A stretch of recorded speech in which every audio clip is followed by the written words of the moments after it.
the most important news that is affecting the markets or that occurred over the weekend was China's central bank, the People's Bank of China (PBOC), cut down its reserve requirement ratio by 50 basis points.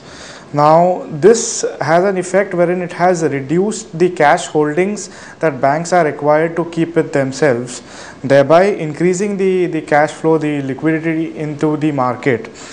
This move can be viewed from two different angles. Firstly, for the proponents of growth who are there, they say that this move has already enhanced the China's growth capacity. It's a supportive factor for the growth capacity. Also, the other school of thought that says about this view is that basically, since China has taken such an aggressive stance of cutting the reserve ratio, this could also indicate that there is a lot of bad news that's going to come out of China, or probably that's what the central bankers are expecting there, that growth has really fallen down to drastic levels, which is why they had to go ahead and counter this with such a drastic step. So there are mixed signals out of this news. We saw that there wasn't much buying in equities also post release of this news, and markets were relatively flat, even though ideally, in an idealistic scenario, this should happen that the markets move up. Now, moving on, the stage seems to be set for a Greek showdown against the European Union. Well, we saw that the euro is trading at around 4-month low of around 1.28 levels against the dollar. Now, it seems that the entire eurozone itself is getting tired of strict austerity measures. This has also been reflected in the crushing defeat that is suffered by Germany's Chancellor Angela Merkel. We saw that in one of the elections that were held, the state elections that were held in Germany, her party has suffered a huge defeat. Now, Angela Merkel is a huge supporter for austerity measures, and the entire European region as such is pretty much fed up, you could say, of these austerity measures, of job cuts, of increase in their income tax rates. So they want something which is more focused towards growth. They basically want to have a hope that something positive will happen in the future, rather than going ahead and cutting more austerity measures, supporting more of this sort of activity. So we saw this, that this is having an effect on Angela Merkel's policy stance towards the entire euro region.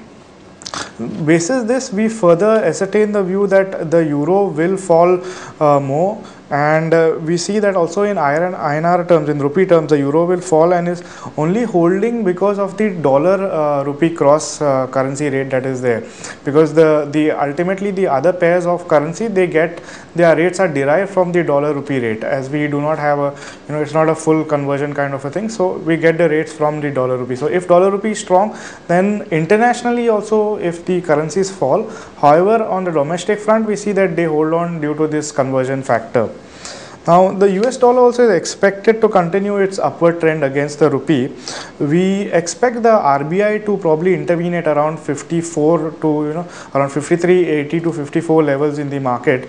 But one must remember that this intervention is more to stop the momentum of the dollar gaining against the rupee, because fundamentally the RBI cannot do anything much. The direction is very much intact. It's just a one-way direction. So RBI can only probably halter or slow down the momentum by intervening in the market at these levels. So therefore our view, or you could say our long-term strategy, is very much intact, that the dollar will be appreciating against the rupee. The pound also, if we move across, it's been trading in a range and it will continue to do so, because basically there's so much of uncertainty in the euro region, and we see that the pound is trading at around 1.60 levels against the dollar, and this is where is the strong support for the pound. We don't see much upside also, we don't see much downside also, because there is nothing much that is fundamentally supportive for the pound. If we look at the British economy, as we had done earlier also, there is nothing much that is strongly in favor of the pound. It's just that the pound is acting as a counter hedge to the weakness in euro, and it's acting more like a safe haven currency. Now, in rupee terms also, we see a range bound movement, and we see that a peak, or you could say a resistance for the pound, would be at around 87 levels. Beyond this, the pound may correct back to around 86 to 85 levels.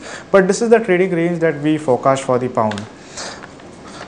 Now, as far as US is concerned, there's not much data from US today, and we expect the yen also to continue in a trading range similarly to the pound, because there isn't much data flow from either sides, from US or from Japanese economy, that is. One important thing to note down is that today the Indian government will be releasing the inflation data for the month of April.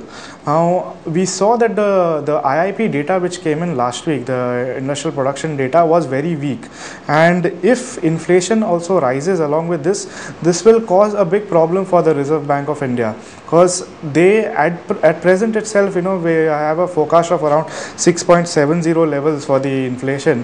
With this level also, they cannot expect to do anything much, because the RBI is sort of blocked on both the sides. They cannot reduce rates further also if inflation increases, and neither can they increase rates, because this will cause a huge problem for the growth story.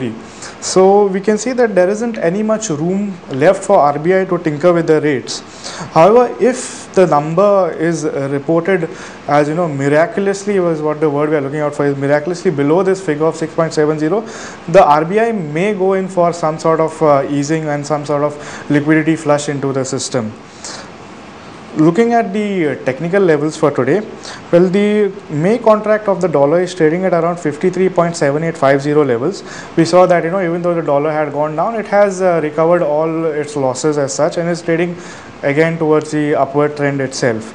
And in spot, we see the support for the dollar is at around 52.67 levels on the downside, and a resistance on the upwards movement is at around 54.32 levels.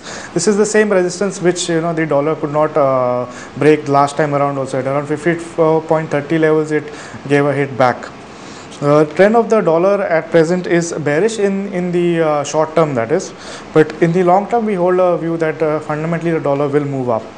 Looking towards the euro spot support is seen at around 68.52 levels, and the resistance we see on an upward movement is around 69.90 levels.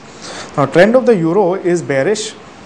Moving towards the yen spot support is seen at around 66.41 levels, and a resistance we see at around 67.77 levels.